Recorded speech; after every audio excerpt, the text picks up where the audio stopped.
ఎర్రకోటపై RSS భజన. దీపావళి నుంచి GST 2.0. Machine Sudarshan చక్ర పేరిట ఆయుధ వ్యవస్థ. రైతులకు రక్షణ కవచంగా ఉంటాం. 79వ స్వాతంత్ర దినోత్సవ ప్రసంగంలో ప్రధాని మోడీ అన్నటువంటి వాక్యాలు జాతిపితగా పరిగణించే మహాత్మా గాంధీని హత్యగావించిన సంస్థగా, మతోన్మాద సంస్థగా, అనేక ఏళ్లుగా నిషేధానికి గురైన సంస్థగా గుర్తింపు పొందిన రాష్ట్రీయ స్వయం సేవక్ సంఘ్ ఆర్ఎస్ఎస్ ప్రధానమంత్రి నరేంద్ర మోడీ ప్రశంసల వర్షం కురిపించారు. భారత 79వ స్వాతంత్ర దినోత్సవం సందర్భంగా దేశ రాజధానిలోని ఎర్రకోట నుంచి జాతిని ఉద్దేశించి చేసిన ప్రసంగంలో మోడీ పలు అంశాలను ప్రస్తావించారు. అంటే 100 ఏళ్ల చరిత్ర ఉన్నటువంటి ఆర్ఎస్ఎస్ దేశంలో పౌరుల వ్యక్తిత్వ నిర్మాణంలోనూ జాతి నిర్మాణంలోనూ విశేష సేవలు అందించిందని కొనియాడారు. ప్రపంచంలోని అతిపెద్ద ప్రభుత్వేతర సంస్థ ఎన్జిఓగా ఆర్ఎస్ఎస్ గుర్తింపు పొందిందని ఏకంగా సంఘ్ పరివార్ భజన చేశారు. హిందుత్వవాది అయిన శ్యామ్ ప్రసాద్ ముఖర్జీని శ్లాఘించారు. రాజ్యాంగ పరిరక్షణ కోసం ముఖర్జీ తన జీవితాన్ని త్యాగం చేశారని మోడీ చెప్పుకొచ్చారు.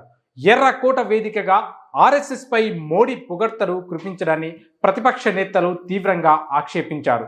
స్వతంత్ర పోరాట సంగ్రామ సమయంలో ఆంగ్లేయులకు లొంగిపోయిన నేతల సంఘంగా మహాత్మా గాంధీని హత్య చేసి నిషేధానికి గురైన మతోన్మాద సంస్థగా పేరున్న సంస్థపై ఎర్రకోట వేదిక అందున స్వతంత్ర దినోత్సవం వేళ ప్రధాని ప్రశంసలు కురిపించడం స్వతంత్ర సమరయోధులను అవమానించడమేనని విమర్శించారు. ఇక ఆపరేషన్ సింధూర్పై ప్రత్యేక ప్రస్తావన. అయితే మోడీ తన ప్రసంగంలో ఆపరేషన్ సింధూర్ విజయాన్ని ప్రత్యేకంగా వివరించారు.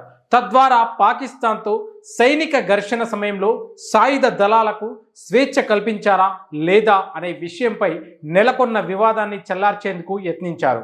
ఆపరేషన్ సింధూర్ సమయంలో తన ప్రభుత్వం సాయుధ దళాలకు పూర్తి స్వేచ్ఛను కల్పించడమే కాకుండా ఆపరేషన్ సందర్భంగా సైనిక లక్ష్యాలను నిర్ణయించుకునేందుకు వారికి అధికారం ఇచ్చారని తెలిపారు. పాక్ అణుబ్లాక్ మెయిలింగ్ని భారత్ ఎట్టి పరిస్థితుల్లోనూ సహించబోదని ప్రధాని చెప్పారు. పాకిస్తాన్కు సింధీ నదీ జలాల విడుదలను నిలిపివేయాలన్న నిర్ణయాన్ని ప్రస్తావిస్తూ నీరు రక్తం కలిసి ప్రవహించలేవన్న విషయాన్ని పొరుగు దేశాన్ని గట్టిగా గుర్తు చేశామని చెప్పారు. దాడులకు శత్రువులు చేసే ప్రయత్నాలను అడ్డుకునేందుకు, వాటిని తిప్పికొట్టేందుకు మిషన్ సుదర్శన్ చక్ర పేరిట శక్తివంతమైన ఆయుధ వ్యవస్థను ఏర్పాటు చేసుకుంటామని తెలిపారు. 2035 నాటికి దేశంలో బహిరంగ ప్రదేశాలన్నింటినీ భద్రత కవచం ఏడున చేరుస్తామని, శ్రీకృష్ణ భగవానుని సుదర్శన చక్రం దారిని మేము ఎంచుకున్నామని అన్నారు. అయితే దీపావళి నుంచి జీఎస్టీ 2.0. రాబోయే దీపావళి రోజు ప్రభుత్వం తదుపరి తరం వస్తు సేవల పన్ను జీఎస్టీ సంస్కరణను ప్రారంభిస్తుందని, వీటి వల్ల సామాన్య ప్రజలు ఎంఎస్ఈఎంఈల దేశీయ తయారీ రంగంపై పని ఒత్తిళ్లు తగ్గుతాయని అన్నారు. అది మీకు దీపావళి బహుమతి. కొత్త జీఎస్టీ సంస్కరణలు భారతీయుల ప్రతిరోజు వినియోగించే వస్తువులపై పన్నుల్ని తగ్గిస్తాయని చెప్పారు. అయితే ఈ కార్యక్రమానికి హాజరైన మహిళలను ఉద్దేశించి మోడీ మాట్లాడుతూ తన హయాంలో 2 కోట్ల మంది లఖ్పత్ దీదీలు అయ్యారని చెప్పుకొచ్చారు.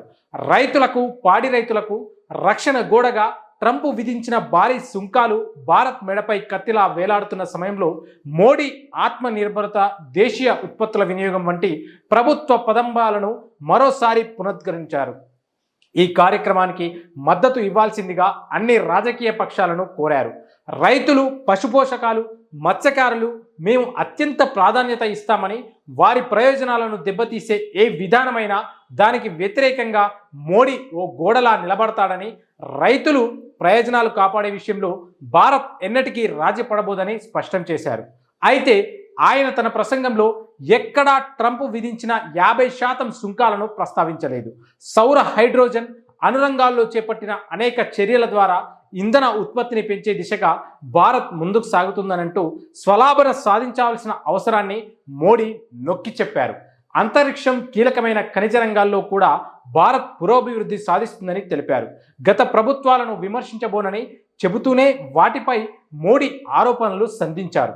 గత ప్రభుత్వాలు సెమీకండక్టర్ ఫ్యాక్టరీని ఏర్పాటు చేయలేకపోయాయని ఎత్తిపోడుతూ తన ప్రభుత్వం ఏకంగా 4 ఫ్యాక్టరీలను ఏర్పాటు చేసేందుకు చర్యలు చేపట్టిందని తెలిపారు. ఇక ముస్లిం పై అక్కస్సు, యువత గొప్పలు.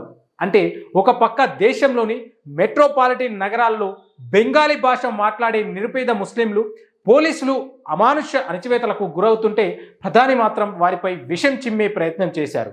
ఎలాంటి పత్రాలు లేకుండా దేశంలో ప్రవేశించే వలసదారులు భారత జనాభా కూర్పును మార్చేందుకు దురలాచనతో కుట్ర పన్నుతున్నారని ఆరోపిస్తూ దాన్ని అదుపు చేసేందుకు విశేషాధికారం కలిగిన జనాభా మిషన్ను ప్రారంభిస్తున్నామని ప్రకటించారు. చొరబాట్ల ద్వారా జనాభా కూర్పుకు ఎదురవుతున్నటువంటి సవాళ్లను అధిగమించేందుకు ప్రభుత్వం ఈ మిషన్ని ఏర్పాటు చేస్తుందని తెలిపారు. ప్రతి ఏటా 2 కోట్ల ఉద్యోగాలు కల్పిస్తామంటూ గతంలో ఇచ్చిన హామీలను నీటి మీద రాతల్లాగా మార్చినటువంటి మోడీ ఈ దఫా కూడా అది చేస్తాం ఇది చేస్తామంటూ గొప్పలు ప్రకటించడం, ప్రైవేటు రంగంలో ఉద్యోగాలు పొందడం కోసం నిరుద్యోగులకు స్టైఫండ్ ఇస్తామని మరింత ఉపయోగం జరుగుతుందని తెలిపారు.